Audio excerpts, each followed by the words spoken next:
And I think I'm going to end it with a kind of a short one from Zero Hedge.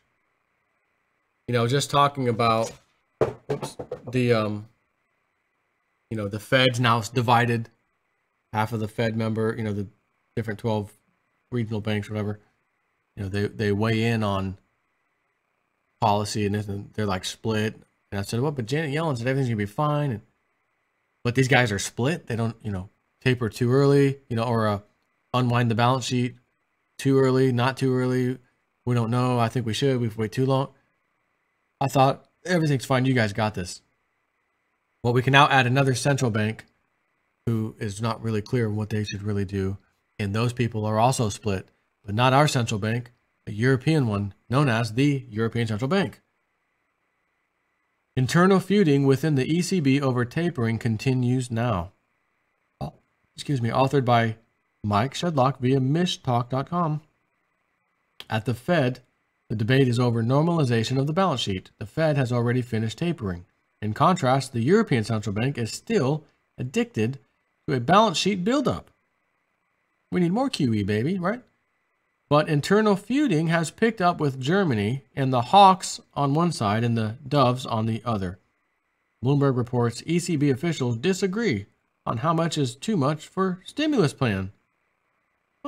Underlying inflationary pressure remains subdued, and we will still need a long period of accommodative policy, Executive Board member Peter Praet, the ECB's chief economist, told Belgian newspaper De Standaard in an interview published on Saturday. Inflation is picking up, but that is a process that is a long way from completion, he said. From an inflation perspective, we cannot be satisfied yet. Oh, of course not. We need higher. Gas too high? No. Or energy bills, I should say. Energy? No, not high enough. How about your grocery bill? No, still not? Okay. We're not satisfied yet. They need higher inflation, I guess. Governing Council member Klaas Knot, speaking on Dutch television on Friday night, warned that the central bank is very close to the point of keeping quantitative easing for too long.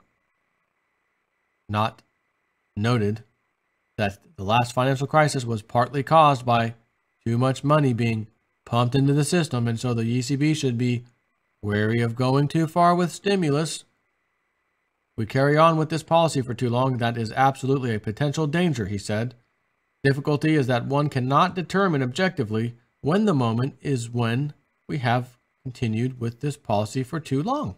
I think that we have gotten very close to that moment, he said. An autumn review. French central bank head Francis Villeroy de Gallau says autumn the season to adapt stimulus plan. The European Central Bank is likely to decide on the next change in its stimulus settings in the fall, when it will continue the process of tweaking its measures to reflect the euro area's upturn, according to Governing Council member Francis Villeroy de Gallau. What we have to do, and what we started to do, is to adapt the intensity of this accommodative monetary policy to the progress toward our inflation target and toward economic recovery. Recovery? 2008 to 2017? It's been 9 years. What is the target toward economic? Well, we've been there. What do you mean, right? Whoa. He said in a Bloomberg television interview on Saturday, in the future, and this will be our decision next fall, we will go on adapting the intensity of this monetary policy.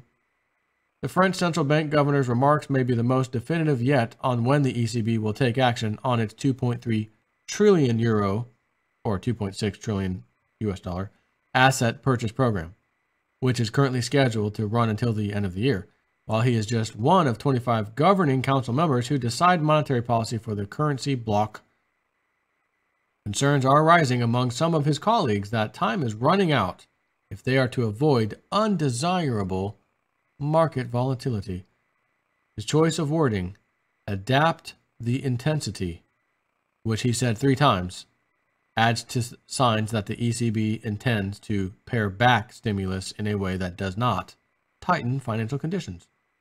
Officials are concerned that while growth is picking up, inflation and wages are not. Oh, I bet you guys are real concerned because that's how it's been since the beginning of time. Wages never catch up, right? Growth is picking up. Inflation and wages are not. Oh. He said that what matters most is the real economy. As opposed to what? The fake economy? Well, there is no real economy. We only have a fake economy. So what does he mean? And